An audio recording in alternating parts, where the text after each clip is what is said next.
A little background to my story. My name's Tessa, and I'm 14. I live in Minnesota and go to this small campground up north in kind of the middle of nowhere. I've gone to that campground for about 11 years and still go there to this day. It's been open for only a year or two before I start going there. My mom is really popular there and we know everybody. They are always having a party or staying up till 1 o'clock drunk as hell, but this particular night haunts me forever. Me and my friend, we'll call Chloe, were best friends. She was a shy brunette and I was a wild blonde. She always had this thing where she never liked sleepovers. This one night, me and her planned on having a sleepover in tents outside her actual camper. Our parents did not stay out late that one night for some reason. We had a fire and did some regular camping things. When it was about 1, we decided to go in this shower house with showers and bathrooms. It was one of the best campgrounds in North America. It's a fact, not my opinion actually. So we were in the shower house planning on just hanging out because the shower house in the lodge is the only place that has Wi-Fi. My data doesn't work because it is in the middle of nowhere like I said. So we plan on staying there till 3 a.m. We are at about 2 a.m. and we need our chargers. So we go to our camper and grab our chargers. On our way back, we are outside the door for some air before we go inside.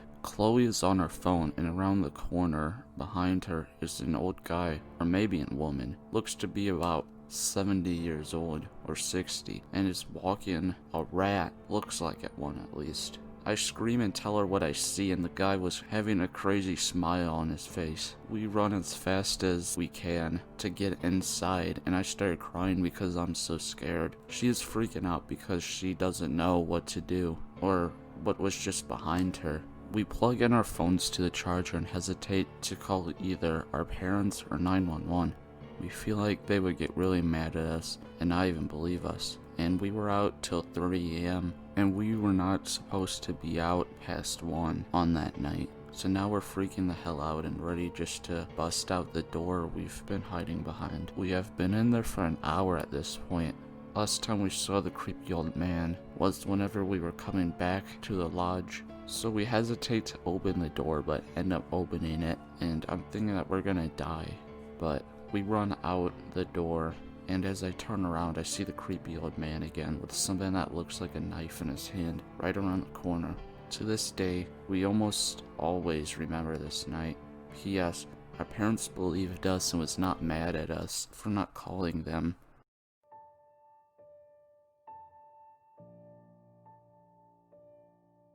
I was on a camping trip, and by the way, I hate camping, but as a leader of Boy Scouts, I had to go. I had brought my laptop to entertain myself when I got there, and as we set up the main tent, one of my friends named Anthony, another leader, came up to me. We started joking about something, but I can't really remember. We both waited for every scout to get to where we were to explain the rules. Then we began to cook our food. Now, this was survival camp, and the scouts went out and collected firewood, and I lit the fire for them, and then we started cooking rabbit. Then one of the campers screamed, and I quickly ran up to wherever he was. He was sitting by a tree. I asked him what's wrong. He said there were 2 bright eyes staring at him out a tree. Then I did something I'll always regret for the rest of my life. I yelled, "Good joke. Now get the hell out of here." My friend said to calm down and aimed his flashlight at the tree, and we saw this weird gray blur. It was so strange, but we ignored it. After 1 more hour, it was time to go to sleep, so we took the scouts to bed, and then we went to our tents. I opened my laptop to get some work done when I heard another scream. I ran outside and looked around and saw a group of scouts running towards me. I looked around and saw the bright eyes staring near their tent. I took the scout into the main tent and all of his other friends and asked them what they saw, and one of them said, "We're not sure." I asked for any details and they gave me one thing. They said it was gray. I woke up Anthony and we both walked out. We grabbed some kitchen knives. Then we walked up to around where their tent was and saw the large gray shape.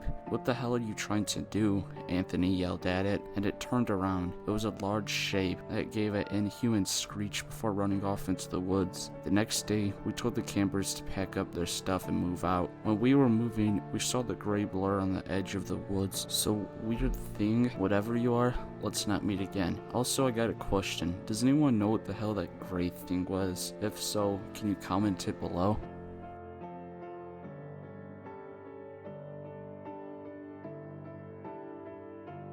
It started as a normal camping trip for me. I was 13 at the time, and I was kind of a loner, but I enjoyed being alone and going on little trips in the wood and doing some reading and other little things. And I did like to leave in the middle of the night and hide among the trees, thinking I was a ninja or something like that. But I went out to play in the trees, and I did have to come back because it was dark. And when everyone was asleep, I snuck out to see the creek in the moonlight, and I should have been asleep at the time, and now I really wish that I did stay asleep that night. So it wasn't very bright, and it was really dark out, and I just realized I had no idea where I was. So I stopped and heard crunching behind me. I looked and saw a mountain lion inching a good 30 feet to my left side. I stumbled away, which turned into a sprint, and I started screaming and jumping and running, and I didn't know if it was following me or not. I ran to a small graveyard and fell over on a tombstone, and I felt an ice cold hand grab me right on the wrist. Then I was yanked to my feet. I was pulled by someone or something. Then the mountain lion jumped out of the trees and headed for me. Still being pulled, I was yanked all the way back to the camp and fell about 15 feet from the fire when I heard my rescuer, "You stupid ass kids." And I looked up. It was my counselor that grabbed me to get me out of there. "I love you, Beth," I said once I realized it was her. She had been trailing me like she does when I leave, and I had no idea. And she also told me something terrifying, that when I was in the graveyard, there was some man really tall walking towards me, and I don't know if that's true or not, or if she's just seen things, but it is a really creepy part of the story. And then she looked at me right in my eyes and said not to say a thing about this to my mom. I shook my head knowing we would never tell anyone of our trip into the woods on that horrible camping trip. She didn't want my mom to get worried, but yeah. Anyways, whatever the hell was out there, let's not meet again.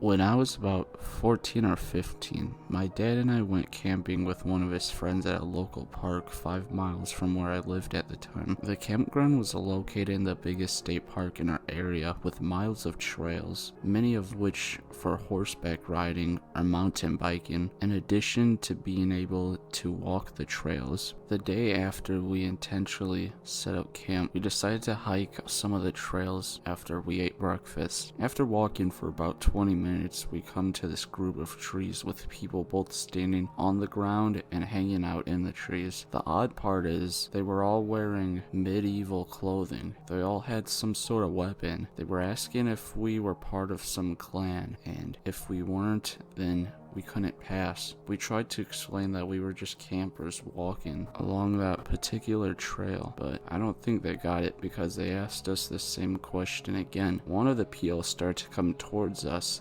That's when we start running in the other direction. At the time, we weren't sure who those people were and what they were doing out in the middle of the woods. And now that I think of it, they're probably a group of people LARPing, but at the time, I nor my dad and his friends didn't know what LARPing was. So we always just laughed whenever we recalled the story, but that's until a few weeks ago I saw a news report saying there was a string of murders attached to that forest, and they were all stab wounds, and they were all ganged up on, said one of the victims that survived. So it really makes me think what they were actually doing in the woods that night.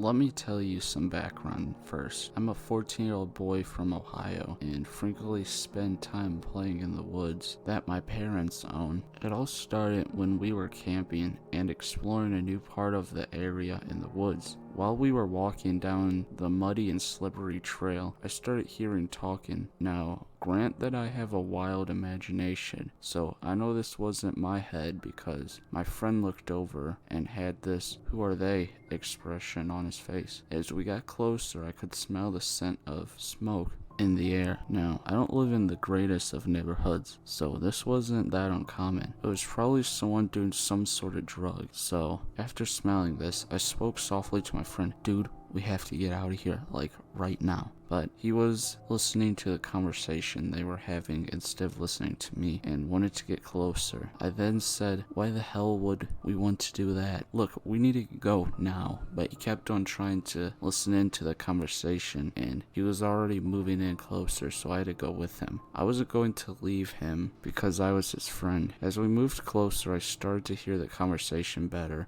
and more clear. They said, where are we going to put the body? The first man said in a deep and grumbling voice. The second man said in a more higher voice, don't worry about it, the coyotes will get it if we put deer meat on it. Well, that's when my friend made the mistake for moving a little too close and a branch snapped. Being the older one, I told him to run while I ran down the opposite direction from him. The two men went after me. When they stopped to catch their breath, I took the chance to climb a tree about 20 to 30 feet. When the men rounded the corner, they ran for about 10 minutes and I heard them coming over to where I was again, so I held my breath. They went right past me and I again counted, and it had been like 10 minutes, and then proceeded to climb down the tree, then run as fast as I could up the path and through my friend's yard, and he was there waiting for me. I told him not to tell his parents because I still wanted to play, but since then, I never gone down there without at least 2 pocket knives to protect myself.